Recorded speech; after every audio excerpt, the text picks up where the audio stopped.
The last one was different. You said you had ideas before the start of it, and then you asked me a question and threw us completely off track for about 38 minutes. That's literally how all of our conversations go, though. Like every time I'm like, oh, like, look, Josh, like, I really need some advice. It just, like, our chat goes from a planned 5-minute chat to like 2 hours later, and we've not even gone over the thing I wanted to. So, yeah, this is why we're doing the podcast, so we can get all of this mess out of our heads. Go do the intro. You're better at it than I am. Welcome back to the Best of the Mess podcast with Alex Chidiak and Joshua Smith. Woo. What's vibing? What's vibing? What are you vibing? What am I vibing? That is a what kind of question is that? There's so many things to vibe in this life. Yeah, let's go with it. Whatever's in your brain. What are you vibing right now? I've got ideas on where we can go with this one, but what's vibing? What's vibing? Damn. My mind's blank now. I think you need to step in, tell me what you're vibing, and then maybe I'll get some vibes off of that vibe. I'm interested to hear about your day and your week that's been. Strap in. So essentially, as you know, over the years, I've really wanted to do way more work in the community than ever before. So I'm overseas, I'm trying to get involved in stuff.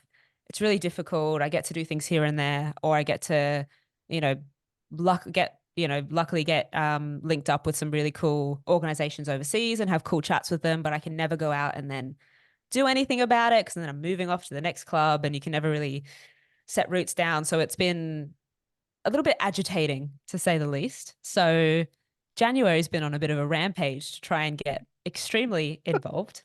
And this morning I ended up in a prison. So Oh, what? Okay. Please continue.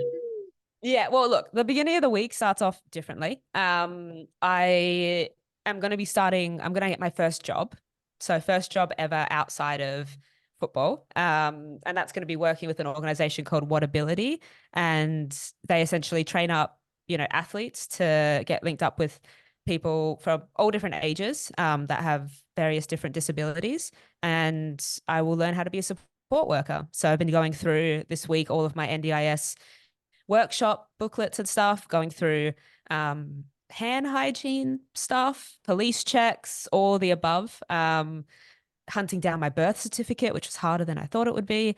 So yeah, just trying to get all of these things in place so I can essentially become a support worker and yeah, learn how to do that role properly. So that was the beginning of the week, which it's Wednesday, so that was Yep. Monday. And then for years now, and I mean years. So I've been involved with the big issue loosely since I was 16, but more so when I came back, probably for the last 5 years, I've been involved with them on and off volunteering at the women's street soccer program.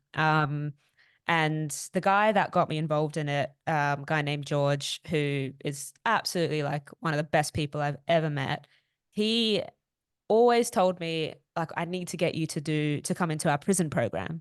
And I was like, I really want to go and be part of that. So it's basically bringing, street soccer into prison.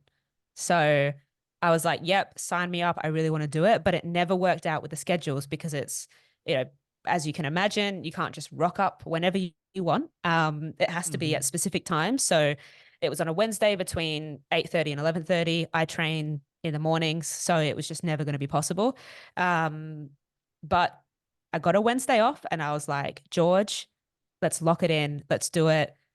Like, I don't care what else you got on. You got to make this priority. Let's go for it.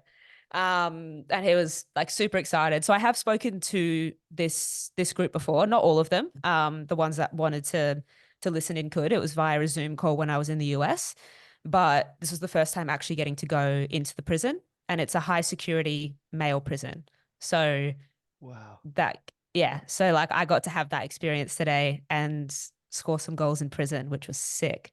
Wow. But yeah, like there's a lot to dive in along with that. But in this particular cell block, a lot of the guys have cognitive impairments, disabilities. And George has been going out to this exact prison cell, like this group of people. Obviously, people come in and out, but he's been going there for 17 years. So he's Wow. clearly got a lot of experience, knows a lot of the guys really, really well, and knows what works to what they like as well, what they want to hear. And yeah, I got to essentially share my footballing story, connect with these guys. They got to ask me any questions that they wanted to. And yeah, like I didn't know what to expect. I wanted to go in without any biases. And honestly, like it was a really lovely morning. Like I can't, speak highly enough. I obviously don't know what crimes have been committed. Obviously, there have been crimes if you're in a high level security Hmm. prison, but just going off of basic human interaction. Like I yeah, I don't think I was surprised, but it was just I think I was probably more surprised with how comfortable I felt. I was like, this is exactly where I should be. And they were so lovely, super caring. Some of them could probably work on their football skills a bit, but um, The- but no, like it was really, really cool. And yeah, I got to sign a few stuff for them afterwards. So they wanted me to sign their shoes, their like prison shirts, stuff for their kids as well. And they were, I had a guy as I was walking out just thank me for sharing my story and all the hardships because it showed him, everybody goes through that. And it's stuff that, we know, but obviously everybody has a very different background and comes from very different upbringing. And I think for like how it just showed how important it is for everybody to have access to or see like the visibility is one thing, Mhm. but just have access to talk to people to get that really deep understanding that yeah, life is fucking difficult. um, and I've always been highly aware of how privileged I felt my upbringing was. And just to like, meet some of these guys and know, a lot of them have been abused, a lot of them were neglected as kids. Like they don't want to be here. They're purely there because of their circumstances. And, I heard that some of their parents, because the kids were disabled, just didn't want to deal with them, didn't want to put them through schooling. So it's not surprising at the end of the day that they do end up um in a facility like that. But it also just shows how much work there needs to be done in that space. And, I even got to speak to one of the teachers that's in there. So she's been working there for 14 years or something, was only allowed to come in and do 2 hours a week at the beginning. And now she's in 5 days a week teaching, prisoners basic English and maths, but also, connecting them with stuff that they want to learn about too. So things that they, didn't get taught in school or weren't able to process, which, I got to share my story of how I struggled in school as well. And a lot of them connected to that and were like, oh, didn't, realize that, other people also really struggle with a certain type of structures there are in school. And I think it was, yeah, really special to be able to connect with people that obviously I haven't had that much interaction with, haven't, it's not in my everyday walk of life. Mhm. I go to a football pitch, I train, obviously I can't control who comes and watches my games, but most of the time you don't get prisoners coming to watch or engaging. But a lot of these guys knew who the Matildas were. A lot of them have watched me play. They were like really excited to engage with that. And like, yeah, it was just a really, really unique, cool experience. And I felt so privileged to get that today. And yeah, definitely the best day off I've had in a while. So Wow. yeah, that's what I did today. Wow. There's so much in that, and that's so cool. That's so cool. There's when you speak, I can hear of the connection. I can hear of the Yeah, empathy in your voice, and it's so lovely to hear. I have so many questions. go on. I just want you to just dive in. You said, you dive Yeah. in. There's so much here. Like, run me through what it's like being there. Run me through what, you felt that this is the place you need to be. And I think we've both known for a long time that that space is the space you need to be in. Community help, community work, support.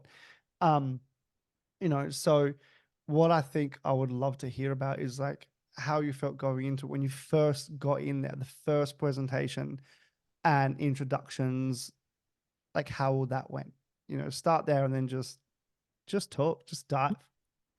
Yeah, no, I think like first of all, it's you have this perception. Like I've never been into a prison before, so you see prison shows on TV, you kind of have this perception of what prison's going to be like. Um, and yeah, you go in, you sign in. The only thing I was able to bring with me were my car keys and my ID.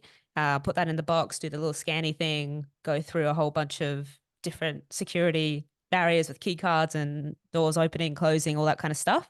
Um, and yeah, it looks, to be honest, looks like the movies, like prison cells, everything. Like I walked straight in there. I was like, I feel like I've been here before. It's like an interactive experience. Like, so I mean, Wow.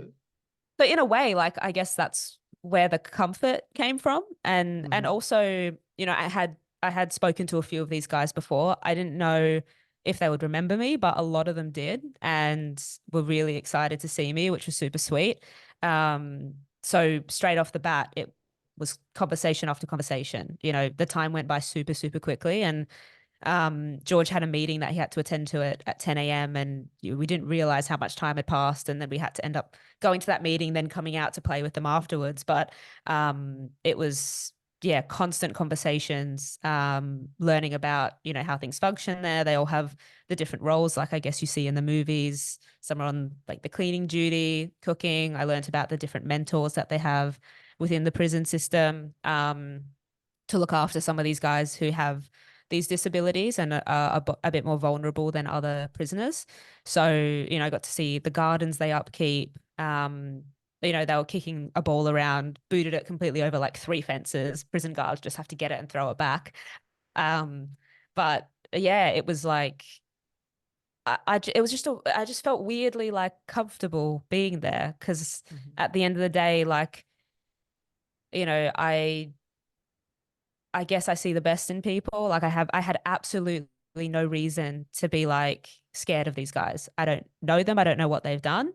But I'm just going there to play. In my mind, I'm going there to kick a ball around with them and connect. So if I just focus on that part of it and take it as it comes, I mean, of course, if someone started yelling at me and started being really aggressive, yeah, it's a different experience. But that wasn't my experience whatsoever. Even when we were playing, I had some of the guys like just wanting me to get like more involved. They were like, just go through him. I'm like, I really can't. I'm contracted to not hurt myself. um, but like they were just, one guy just really wanted me to take some penalties against him and like super interested in what kind of boots I wear and, talking about their experiences outside of prison playing football as well and what they were involved in. And it's just life conversations at the end of the day. And I think it just showed me like once again, which is it's what I already, I guess, knew, but because I hadn't experienced it yet firsthand, like this is definitely, like you said, the area that I want to be in and I need to be in moving forward.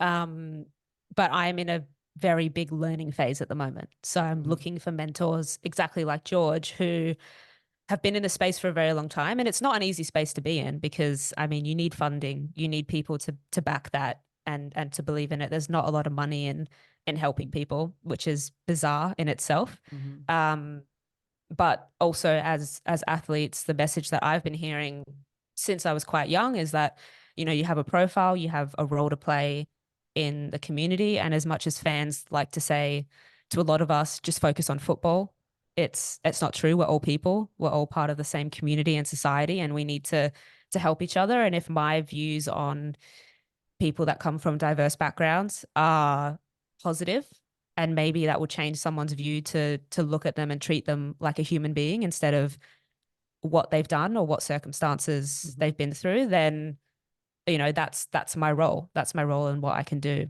And if I'm using football as a vehicle for that, but I couldn't care two less if like you're not good at football. That's not the whole point of all of this. I didn't set out to be really good at football. It was something that I loved and I worked on it and I ended up making a career out of it. But even if I was bad at it, I'd be involved. Like I don't care. I can't get enough of it. Mm. Um, so I think that's where it all comes back to, is this sense of community. Now I have a role within the community that I can see, and I'm a lot more visible to people now, especially since the World Cup. So I want to share this message and spread it, and hopefully get more professional footballers involved, for one, but also just to get people to change their perceptions and to think differently, I think. What do you Mm. think the perception is currently, and what would you like it to be? I think the perception currently is that these people chose this life. They chose to break the law. They chose to abuse other people. And at the end of the day, a lot of it is these people have been abused themselves, or have faced some sort of hardship that we can't understand or comprehend, um, which gets them into these positions. A lot of the people that have cognitive impairments are highly influenced by other people that may have really bad intentions, and they can influence them to do the dirty work for them, essentially. So I think a lot of people are in there through lack of care. And as a society, we need to care for people that are vulnerable 100%. Like, that should be no question. But we also just need to come in with like a clear lens and treat people as they are. I mean, when people are coming out of prison, as well, like I was kind of asking the teacher today, what's it like when they leave? Is it very common that they come back? Is it really difficult for them to integrate into life and to get jobs? And ultimately what she says is, the perception is that it's like two prisoners as well, that no one's going to hire them, where there are things in place where, you, as a prisoner, you can get hired and all of that, but it's about changing the mindset of that, because these people are told they're nothing. Like, a lot of them believe that they are nothing, and they don't have a sense of belonging. So community is so important in that if you just show someone a little bit of love and care, they have a different purpose, like a sense of purpose in life. I mean, I've seen it happen to like my own family members. If you don't have a sense of purpose, you go down a bit of a dark path. I've felt it myself, and I think everybody has felt it, where things aren't going great, maybe work or school or whatever it is, you feel really stuck and lost. And of course, you might do something that in turn could make you end up in prison, make you end up on the street, whatever that may be.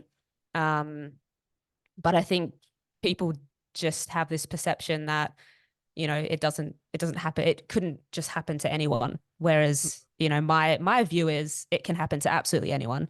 It's just people's different circumstances. And, if you do come from a little bit more of a privileged background, like, you did nothing to earn that. I did nothing to earn that. I was Mm. born into that, you know?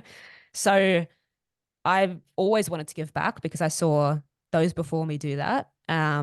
So I feel very, very, very lucky that those are the kind of role models that I had, and the people that came into my life and showed me that. But there's a long way to go, and you shouldn't look down on people who may look a little bit different than you or act a little bit different. You have absolutely no idea what they've been through in the past. So, treat them based on how they treat you. Like, treat people how you would like to be treated. That's the first thing I feel like we're all taught. And that just goes out the window, weirdly enough. Um, so, people shouldn't be scared of, like, oh, the first time, like, I say the word prison, people's ears will prick up and be like, why were you in a prison? It's like, Mm-hmm. well, at the end of the day, like, it's just still people. I'm still working in the community. This is the stuff that I want to learn about. Um, and it just showed me once again, we aren't all that different. It's all circumstantial. And there are things that we can do to prevent people ending up here, of course. Um, but there's not enough support in place for that, and not enough Mm-hmm. kindness in the world, I think. So that's my rant. I don't like. I wouldn't say it's a rant. I think it's a very educated and experienced position. There's a person I know who I'd love to get on, just to back on to what you've just said. She's very much involved in the reformation process of the prison system, and her study at the moment is criminology, and Mhm. she's specifically um, some aspect of criminology and reformation, because it's really interesting to think, as a society, that the perception tends to be if someone's committed a crime, that's who they are. And that's who we keep them as. And that's who we keep them as in our minds onwards, and the idea behind the prison system now, whether it's being done effectively or not, is arbitrary to Mhm. this point.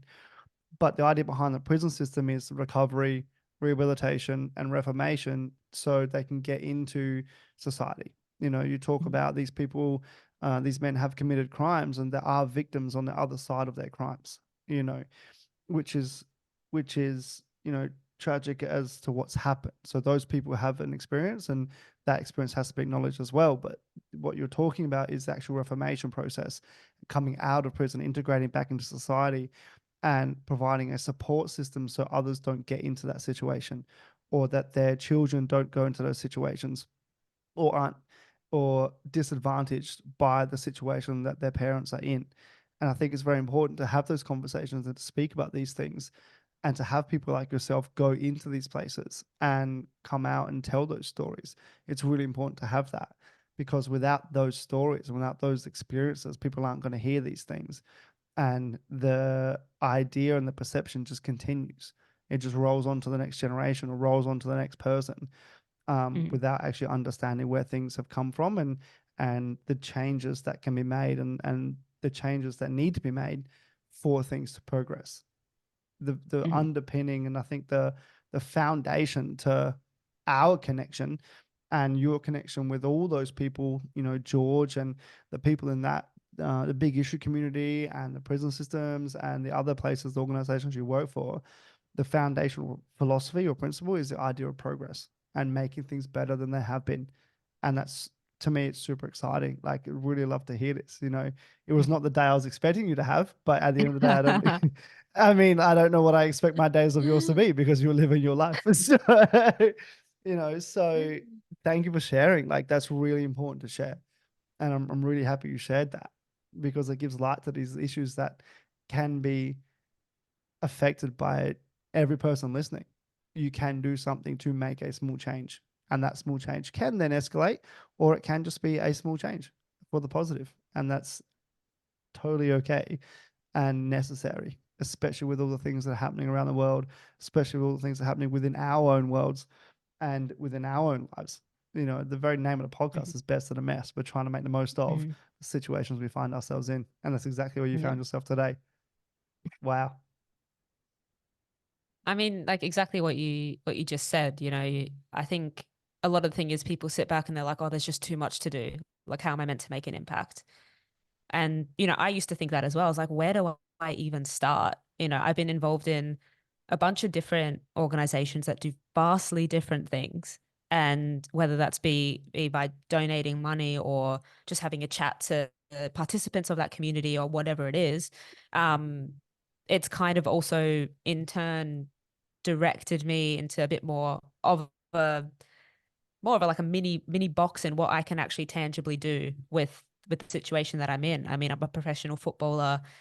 Um, it makes sense for me to then work in the street soccer program alongside the big issue, learn about what they're doing, help the community members of there, and then in turn, once somebody helps you, right? So George has a psychology background. He doesn't have a football background. He helped me. In turn, I help the football community. Like it's circular. Somebody there might then go on and help somebody else. Somebody that's listening to this podcast might be like, oh, what can I do in my community and help them? I mean, if people show you kindness, that's where this is all coming from. You then want to help other people. You want to pass that on.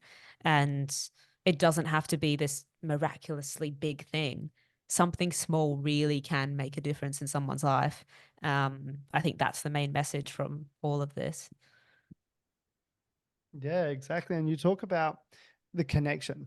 This is what I'm interested in here. You talk before about you told the prisoners about your experiences at school and not finding the school system working well for you. Can you share a bit of that now? Like, are you happy to share that now? Yeah. I mean, in Yeah. turn, I do want to hear about your schooling because, you were just like this little wizard growing up. So, Don't worry about my but yeah, wizard life. Let's talk about yeah. yours Well, for hey, now. we'll do your wizardry life afterwards because No. I think your story with schooling would help a lot of people as well. Like I think we have two very unique versions of it, We and both didn't like the system, but we we approached it in different did, ways. yeah, very different ways. I mean, I got to tell these guys that, I really struggled with a lot of anxiety and depression going through school. So studying made me extremely anxious. Nothing ever retained in my brain. I was like so disconnected from school. It was not funny. And the main problems started when I was in high school. And I did have a lot going on football wise as well at the time. There was one year where this is the year I decided to drop out. I was in the under 17s, under 20s, and Matildas all in the one year. So I was hardly at school. I felt a lot of pressure. There were things that weren't going right in those environments either. And the last thing I wanted to do was then show up at school and try and fit a mold that just didn't suit me. I mean, I would sit there in lessons and just color in the whole time. I wasn't a disruptive kid. I just was so anxious, didn't know the questions to ask, didn't get what was going on, didn't want to be there, just wanted to be outside playing football. Um, so yeah, making the decision to then drop out and solely focus on football was tough for my mum and my grandma to take for sure. They come from a bit more of a traditional schooling background where, especially with my mum having gone to that school as well. She just thought, like, how is she going to make something of herself? I guess like what everybody thinks. You need to get year 12 done, you need to get your ATAR, you need to then go to uni. There's just a path that's kind of imaginarily set for you, and you get told Mhm. this as a young kid. And I was going rogue, and my parents had to deal with that. um, and like now they completely agree it was the right decision, but it was very tough. And legally, I still had to be enrolled in schooling. I think up until year 11. So I started doing distance learning online in a class, but I had many moments where I would not show up to the classes. I would show up as soon as they asked me a question. I'd slam my laptop shut. I'd then just spend the time crying. I couldn't do the work. My mum had to end up doing most of my work or talk me through it. Um, I just felt like so disconnected, absolutely shattered and in pieces. So my relationship with schooling just, yeah, never had a good one. So even now talking about study, I have to be really careful with where I study and how lenient they're going to be with the other things that I have going on. Understanding also my learning style is actually being out in the field doing it and being able to process it that way rather than sitting and reading something off a textbook and then writing an essay about it. Every time I had to speak in front of the class, and this also has happened in my adult life. Like this has happened when I've done Spanish, when I was enrolled, like we had the internationals enrolled in a school when I was in Spain. So a group of us internationals would go in, and there was times where I was meant to be speaking up at the front of the class and I would completely freeze. Like there was just this, like everything. Yeah, it was like a panic attack about to happen. And I would avoid that straight away and just like want to lock myself in a room. So learning is tough for me. Um, but yeah, in turn, I also think, I am lucky that my parents didn't force me to continue down that path. I don't think it would have ended well for anyone involved. um, but I think it just shows that when I was talking to the prisoners about that, I just saw a lot of people like nodding their heads, like being like, it's a very common thing. The Mhm. system isn't for everybody.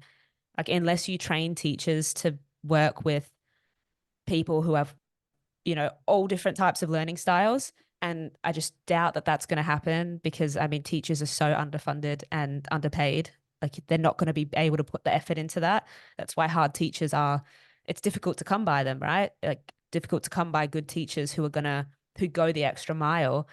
But how often do you hear about, your friends being like, oh, that was my favorite teacher, listing off the reasons why? Teachers are mentors. So, for everyone in life, I mean, I do have a list of teachers that I could rattle off that did make a big impact in my life, and were so supportive with also me not going to school. So it's, there were people in my life that validated how I was feeling and were like, it's okay to do this, you can go do this. But it's still quite a stigmatized thing because everyone's like, no, you do need to go to school and go down this path. And I think something that, I've seen with like in turn of my brother's very book smart, so always getting A's. And I was telling these guys, like, I was getting D's all the time. Like the only thing I got an A in was PE. Um, but my brother on the other side, super, super intelligent. And then has had difficulties figuring out what to do with his life since then, Mhm. and he went through the whole system per se. Like he's still in uni studying, trying to finish up his master's now. We've lived vastly different lives and experiences from it, but it just shows everybody's journey is so different. And it doesn't, I wouldn't say that I've had a very unsuccessful life from not going to school. Um, I've learned from, I guess, living and experiences, and that's the way I was taught. And that's the way, I think like the world taught me, like going Mhm. overseas, going interstate at such a young age, like meeting so many different people. I learned from people. And that's, I guess, my weird learning style. But I want to go into yours before it cuts off. Well, it's what would you like? What would you like to talk about? What would you like me to go into? I can talk a Look, little well, bit. you did speak about how you were always the youngest in your class. Why was Uh-huh. that? So my first of all, through no fault of my own, I was born in December. Okay, so I was born at the end of the year. And when I started school, within the first 2 years, so I think it was midway through year one, right? Um, the teachers that I had identified that I was very capable of doing the work that they had set, and I was potentially at a level where I could like accelerate my learning, right? Because they've got a syllabus, and I basically gone through the syllabus of reception and year one, and they just kept giving me whatever the work was. Now I can't tell you what the work was. It could have been coloring in. I don't know. Um, I have no idea what year one work is, to be honest. And I would just go through it very quickly. And they came to a point where they had no more year one work for me to do. So I think it was about July of year one, they started giving me all the year two work. And then so I started to do all the year two syllabus at the end of year one, um, just as it was given to me. To me, I wouldn't have known, but I do know that there was my parents got a test done and said that yes, okay, these are jump through these hoops and we can do this. And so that's what happened. So by the end of year, what would have been, well, by the end of year one, I then went into year three the following year. And so at this point now, I'm in year three when I should be in hyphens in year Hmm. two. And then my birthday's at the end of the year. And then I went through schooling up to year seven. And then in year seven, I did a similar assessment, and that came back that cool, we can do a similar thing as part of a certain program. I believe now it's called the Ignite program. Back then it was called the SHIP, SHIP program, Students with High Intellectual Potential. And what that program allowed me to do is that in year eight, I would do the work for year eight and year nine in the 1 year, and then go into year 10. So by the time I got to year 10, I'd already been 2 syllabus years behind or accelerated, Hmm. and birthdays at the end of the year. So now I'm 3 years behind people in that year. Now, at this point in time, in year 10, I was 12 years old, which Jeez. seems ridiculous to think about now. It seems absolutely bonkers to think about now. Like, I finished year 12, I had not turned 16 yet. So I'd finished exams in October, November of year 12. I was 15. I turned 16 in December of that year, and then started uni when I was just turned 16. And I don't believe that the schooling syllabus, or say syllabus, the schooling institute produces or is the best environment for high learners or different learners, as you discussed before. You know, and we both, I say we both didn't like the schooling system for different reasons. Essentially it's the same reason. It's this, it's institutionalized learning at that point in time. Now I finished school in 2004, so we're talking 20 years ago now, just 20-year anniversary coming up. So I do know from friends and clients of mine that the schooling system has changed to be more flexible and to be more understanding. To your point, though, teachers are unable to go over and above just due to time constraints, funding constraints. You know, they are guided by what they're told to teach, due to what the government or the workforce might need in the coming years, which I totally understand. You know, and I think that the experiences that people get and the learnings that you get outside of the schooling system are what give the most importance and value to life. I think that, you know, obviously, if you're going into a technical field, engineering, accounting, science, you need to have the foundations that learning provide, you know, structured learning provide, and you need to have that absolutely. There are so many other jobs, or there are so many other ways to earn money, which is how I think about it now, earn a living rather than work for a living, that the structure of the system falters for people who want to do things differently. You know, what say we don't want any engineers, or we don't need any engineers, or we don't want to be an architect or a builder, or anything that requires a higher learning. What do those people do? And generally they fall by the wayside because they're just kind of the other ends of the bell curve. You know, we account Mhm. for in society, we account for a normalized distribution of people. So of 100% of the population, about 64% sit within the middle of the bell curve. You got 16 or so percent on one end, you got 16 or so percent on the other end, and those people are the ones that are left behind. You know, whereas Mhm. a structured system is okay for the majority of the population, provided to what you want to achieve in the future, what the outcomes of either the government, the country, the system is. Now, this is definitely a discussion that I would love to continue with you sometime into the future, but Yes.